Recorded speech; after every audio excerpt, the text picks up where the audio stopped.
Hello friends, good morning. Jagdamb Jagdamb. मी बनवले होते भोपळ्याचे थालीपीठ आणि म्हटलं की तुमच्यासोबत याची रेसिपी शेअर करावी.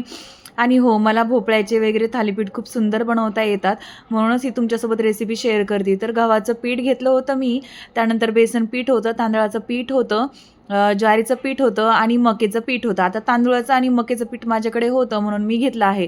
तुमच्याकडे नसेल तर नाही टाकलं तरी काहीच हरकत नाही. आणि मध्यंतरी तिथं तीळ टाकलेले आहेत. तर 1 वाटी जर तुम्ही गव्हाचं पीठ घेतलं तर अर्धी-अर्धी वाटी सगळे पिठं किंवा छोटी-छोटी वाटी म्हणजे पाव वाटी सगळं पिठं तुम्ही घ्यायचे आहेत. जर 1 वाटीला पाव वाटी सगळे पिठं तुम्ही टाकायचे आहेत. पण गव्हाचं पीठ जास्त टाकायचं आहे. त्याच्यानंतर एक भोपळा घेतलेला आहे, किसणी घेतलेली आहे, काकडी घेतलेली आहे आणि या किसणीने ते किसण्यासाठी. आता जिरे घेतलेले आहेत.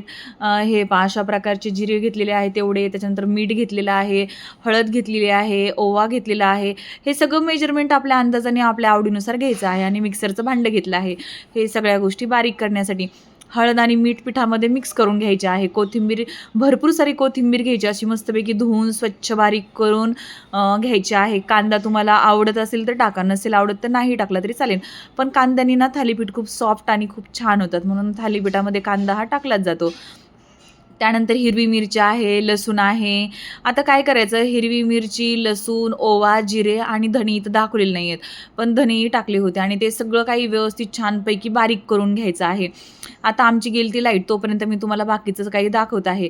तर ह्या सगळ्या पिठांमध्ये गव्हाचं पीठ, ज्वारीचं पीठ, मक्याचं पीठ, बेसन पीठ, तांदूळाचं पीठ ह्या आणि कोणी-कोणी हुरडा पण दळून टाकतात आणि सगळे पीठ एकत्र दळून पण आणतात. पण हे आपण घरी पिठांचं बनवलेलं आहे थालीपीठ. तर त्याच्या सगळ्या पिठांमध्ये मग कांदा, कोथिंबीर, मीठ, हळद हे सगळं मिक्स करून घ्यायचं आणि मग काय करायचं, हे सगळं व्यवस्थित मिक्स करून घ्यायचं आणि नंतर एका साईडला किसणीने हे पहा मी कांदा काकडी आणि भोपळा, दुधी भोपळा असतो ना आपला हिरवा, तो असा मस्तपैकी किसून घेतलेला आहे. तर भोपळा ना किसून फार वेळ ठेवायचा नसतो, तो किसला की लगेच थालीपीठाच्या पिठामध्ये मिक्स करायचा, का तर त्याच्यामध्ये मग मीठ आणि हळद असेल त्याच्यामध्ये मिक्स होऊन जातो तो. का तर भोपळा फार वेळ ठेवणं हे आरोग्यासाठी चांगलं नसतं, म्हणून तो किसला रे किसला की लगेच पिठामध्ये मिक्स करून लगेच पीठ मळून टाकायचं. त्याला फार वेळ असा किसलेला भोपळा असा फार वेळ ठेवायचा नसतो. हे पहा मी आता हळद आणि मीठ इथे मिक्स केलेलं आहे. तर मीठ ना ऑलरेडी टाकलं होतं, ते जस्ट मी तुम्हाला शो करते म्हणजे दाखवते आणि हे सगळं पीठ व्यवस्थित आधी आहे ना, जे कांद्याला मिठाचं पाणी, कोथिंबीरेचं पाणी, जे ओरिजिनल पाणी असतं ना, त्या आणि काकडीचं, दुधी भोपळ्याचं जे पाणी असतं ते सगळं टाकून आधी त्याच्यामध्ये पीठ आहे ना व्यवस्थित मिक्स करून घ्यायचं पाणी टाकण्याच्या आधी. नाहीतर तुमचं पीठ असतं ना ते पातळ होऊन जातं, का तर कांद्याला पाणी सुटतं, भोपळ्याला पाणी सुटतं, त्याच्यानंतर काकडीला पाणी सुटतं. मग ह्या तिन्ही गोष्टींना पाणी सुटलं आणि ते पाण्याचं पीठ मळलं तर मग ते पातळ होऊन जातं. हे पहा मी आता काकडी आणि भोपळा जे किसलेला होता ना, ते याच्यामध्ये टाकते. तुम्ही याच्यात मुळाही टाकू शकता, मुळा पण खूप सुंदर लागतो. आणि मग काही लाईट येत नव्हती, त्याच्यामुळे आमचे मिस्टर म्हटले, "चल मी तुला पाट्यावरती वाटून देतो." का तर माझी बिलकुल आज इच्छा नव्हती की पाट्यावरती मी वाटावं, हे करावं, ते करावं. का तर कधी-कधी आपला मूड नसतो की आज ठीक आहे ना मिक्सरवरतीच करू. पण मग चला मग अशा प्रकारे मूड पण येतो आपला. मग त्यांनी थोडंसं मला ते ग्राइंड करून दिलं. त्याच्यानंतर मग मी ते थोडंसं बारीक केलं पिठाचं. ॲक्चुअली ते मला येतं. त्यांना एवढं काही जमत नव्हतं, पण त्यांनी ट्राय केला. असं आवडतं पण कोणाकोणाला आवड पण असते, की चला आपण करूयात, हे करूयात, ते करूयात असं. आणि मी रेकॉर्डिंग करते आणि एक पोपट असतो ना, तो वरून येतो आणि बोलतो माझ्यासोबत. आमच्या अन्वीचा तर फार ओळखीचा आहे. ते पहा तो मला आवाज देतोय पोपट. तुम्ही ऐकू शकता फोनमध्ये, व्हिडिओमध्ये. तो म्हणतोय, की माझ्याकडे पहा पोपट. फार आगाऊ आहे हा पोपट. आता मी आहे ना, नंतर मी हे सगळं आहे ना, हे केलं जिरी, ओवा, त्याच्यानंतर हिरवी मिरची, लसूण आणि धने हे सगळं व्यवस्थित वाटून घेतलं आणि थालीपीठाच्या पिठामध्ये मिक्स केलं. मग त्याला लागेल तसं घट्टसर असा मळला गोळा, फार पातळ नाही आणि व्यवस्थित त्याचा गोळा मळून घेतला. मग मळल्यानंतर त्याची टेस्ट केली, की त्याच्यामध्ये मीठ तर बरोबर आहे ना, मग त्याच्यानंतर खाल्ल्यानंतर नको म्हणून मग आधीच त्याची टेस्ट केली थोडीशी पिठाची, की मीठ वगैरे प्रमाणात आहे का? मग पाहिलं आणि मग थापायला घेतलं. तर एका कापडावरती घ्यायचं. आधी तेल घ्यायचं, वाटीमध्ये पाणी घ्यायचं आणि पाणी लावून कापड ओलं करायचं. ते ठेवायचं ह्याच्यावरती एखाद्या पोळपाटावरती किंवा कशावर तरी आणि मग त्याच्यानंतर हे असं कापडावरती आपण थालीपीठ व्यवस्थित थापायचं. एकदम पातळ आणि छान असं चोहो बाजूनी थालीपीठ थापून घ्यायचं आणि मग काय करायचं, मध्ये ते पचण्यासाठी त्याला खूप प्रकारची पिठं असतात. मग त्याच्यासाठी मध्ये ते पचण्यासाठी ना त्याला होल करून घ्यायचे. 5 ते 6 असे छान प्रकारे त्याला होल करून घ्यायचे. आणि मग हे पहा अशा प्रकारे मी थालीपीठ थापत आहे आणि मग त्याला असे होल केलेले आहेत.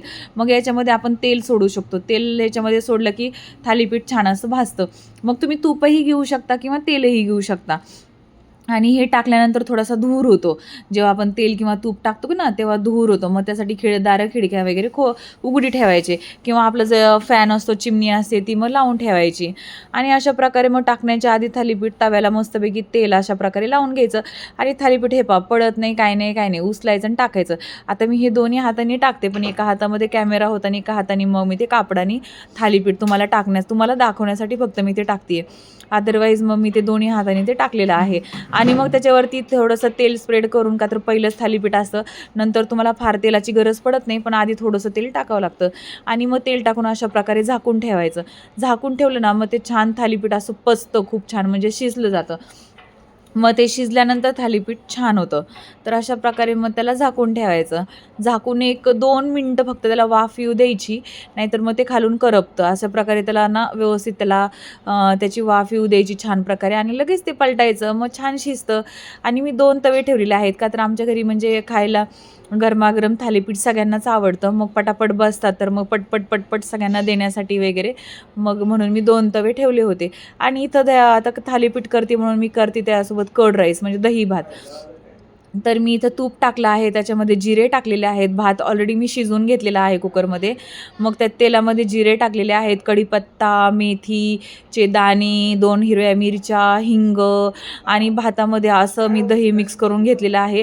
ताक पण तुम्ही मिक्स करू शकता, का तर खूप घट्टसर होतं. मग थोडंसं पाणी आणि दही टाकून ते व्यवस्थित मिक्स करून घ्यायचं आणि थोडंसं हिरवी मिरची, कढीपत्ता, जिरे वगैरे टाकून ते मिक्स करायचं आहे आणि त्याला असा तडका द्यायचा आहे दही भाताला.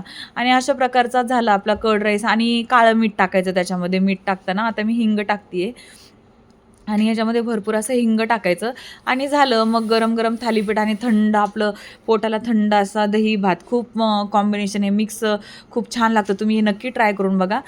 दही भात आणि थालीपीठ दह्यासोबत खायचं खूप छान लागतं. हे पहा अशा प्रकारचं दही भात मी करून घेतलेला आहे. आणि मग वरून थोडीशी कच्ची कोथिंबीर टाकायची की झाला आपला दही भात रेडी. तर कशी वाटली तुम्हाला दही भाताची रेसिपी? तोपर्यंत आपलं थालीपीठ होत आहे. आता बाकीचे थालीपीठ ना आई भाजून घेत आहेत आणि आई करतायत. तर आम्ही दोघी मिळून असं स्वयंपाक करत होतो.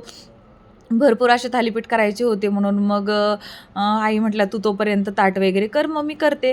आणि अशा प्रकारे दही, मिरचीचा खरडा, मक्याचं कणी, शेंगा, थालीपीठ अशा प्रकारे आपली व्हेज मराठी नाश्ता, मराठी जेवणाची थाळी संध्याकाळची तुम्ही करू शकता. अशा प्रकारे कॉम्बिनेशन करून पहा.